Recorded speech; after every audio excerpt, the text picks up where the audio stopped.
বেসরকারি খাতের প্রত্যাশা নিয়ে Dhaka chamber of commerce and ইন্ডাস্ট্রির আয়োজনে রাজধানীর একটি হোটেলে অনুষ্ঠিত হয় পাক বাজেট আলোচনা 2025-26-এর। এতে অংশ নেন ব্যবসা খাতের বিভিন্ন গুরুত্বপূর্ণ ব্যক্তিরা। আলোচনায় উঠে আসে ব্যবসায়ের সংকট, সম্ভাবনা ও প্রত্যাশার কথা। ট্যাক্স অফিসার যারা আছেন ওনারা বিভিন্ন ডিফারেন্ট ডিসিপ্লিন থেকে আসেন। অ্যাকাউন্টিং নলেজ ওনাদের এত poor, unfortunately, sorry for the words. আমাদের ন্যাশনাল বাজেটে থাকে জিডিপি গ্রোথ এত 6% হতে হবে, 7% হতে হবে, ইনফ্লেশনকে 6%-এ নামাতে হবে, এই ধরনের কিছু টার্গেট থাকে। কটন বেসড 25 নেমে আসছে, যেটা একসময় রিভার্স ছিল।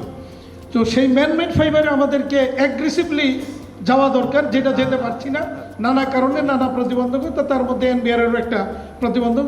বাজেট আলোচনায় অংশ নিয়ে জাতীয় রাজস্ব board NBR chairman Abdur Rahman Khan বলেন, আয়কর বেশি কমানোর সুযোগ নেই। কর বেশি কমালে সরকারের রাজস্ব আদায় কমে যাবে, তাতে দেশ চালানো কঠিন হবে। এবারের বাজেটে আপনারা যে রিফ্লেকশনটা দেখবেন যে আমাদের সীমিত সামর্থ্য, কারণ খুব বেশি কমালে আমাদের কালেকশন কমে যাবে এবং দেশ চালানোর জন্য সবচেয়ে বড় প্রবলেম হলো আমরা তো দীর্ঘ 50 বছর ধরে ডেফিসিট বাজেট করেছি। আমাদের কিন্তু জাতীয় যে ঋণের বোঝা অ্যাকুমুলেটর অনেক বেড়েছে কিন্তু, এবং এটা কিন্তু আমাদেরকে ঋণ শোধ করতে হচ্ছে, সুদ পরিশোধ করতে হচ্ছে, তার মানে রেভিনিউ লাগবে। আলোচনায় বিনিয়োগ বান্ধব কর ব্যবস্থার দাবি জানান সাবেক বাণিজ্য মন্ত্রী ও বিএনপির স্থায়ী কমিটির সদস্য আমির খসরু মাহমুদ চৌধুরী।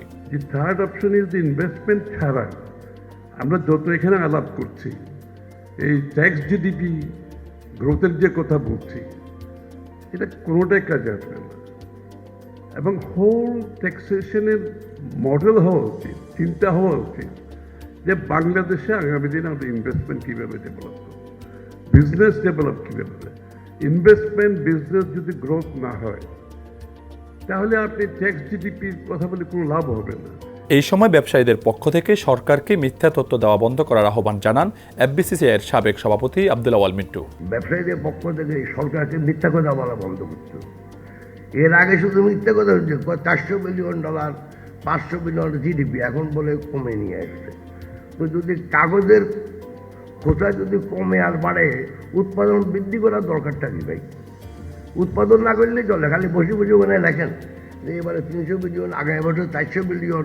ঢাকা চেম্বারের সভাপতি তাসকিন আহমেদের সঞ্চালনায় অনুষ্ঠানে সমাপনী বক্তব্যে একটি দায়বদ্ধতার বাংলাদেশ দেখতে চায় বলে মন্তব্য করেন সমকাল সম্পাদক শাহিদ মোহাম্মদ আলী।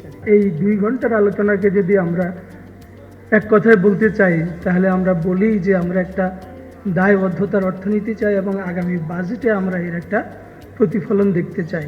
এছাড়াও ব্যবসা খাতে নানা গুরুত্বের কথা তুলে ধরে মন্তব্য করেন আলোচনায় আসা ব্যবসায়ীরা। রবিউল রাজু, সমকাল, ঢাকা।